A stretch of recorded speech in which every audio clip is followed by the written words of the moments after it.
ఇట్లాంటి ఫేక్ న్యూస్లు ఎక్కడి నుండి సర్క్యులేట్ అవుతూ ఉన్నాయి, వీటిని కనిపెట్టేటువంటి బాధ్యత మీరు తీసుకోండి అని చెప్పి ఎన్నోసార్లు విజ్ఞప్తి చేయడం జరిగింది.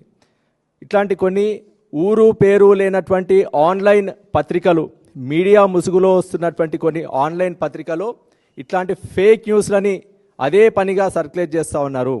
ఇట్లాంటి ఫేక్ న్యూస్లని ఇప్పుడు మేము చూపించినటువంటి వాట్సాప్ గ్రూప్లలో అదే పనిగా సర్క్యులేట్ చేసి దాన్ని వాళ్ళ రాష్ట్ర వ్యాప్తంగా వాళ్ళకు ఉన్నటువంటి అదర్ వాట్సాప్ గ్రూప్లలో షేర్ చేసి తద్వారా ఫేస్బుక్, ఇన్స్టాగ్రామ్, ట్విట్టర్లో వాళ్ళకు ఉన్నటువంటి బాట్ హ్యాండిల్స్ ద్వారా దాన్ని యాంప్లిఫై చేసేటువంటి పనిలో అదే పనిగా ఈరోజు ఫేక్ న్యూస్ ప్రచారం చేస్తూ ఉన్నారు.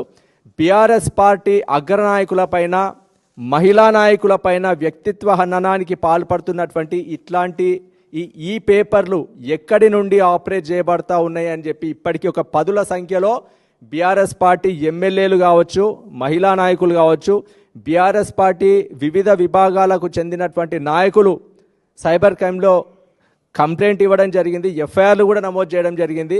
కానీ ఆ ఎఫ్ఐఆర్ వరకే దాన్ని ఆపేసి ఫర్దర్ ఇన్వెస్టిగేషన్ కానీ ఎంక్వైరీ కానీ చేయకపోవడం అనేది ఈ పోలీస్ శాఖ యొక్క నాన్ ట్రాన్స్పరెన్సీ విధానాన్ని ఈరోజు క్లియర్గా అందరికీ అర్థమయ్యేలా చేస్తూ ఉన్నది. కాబట్టి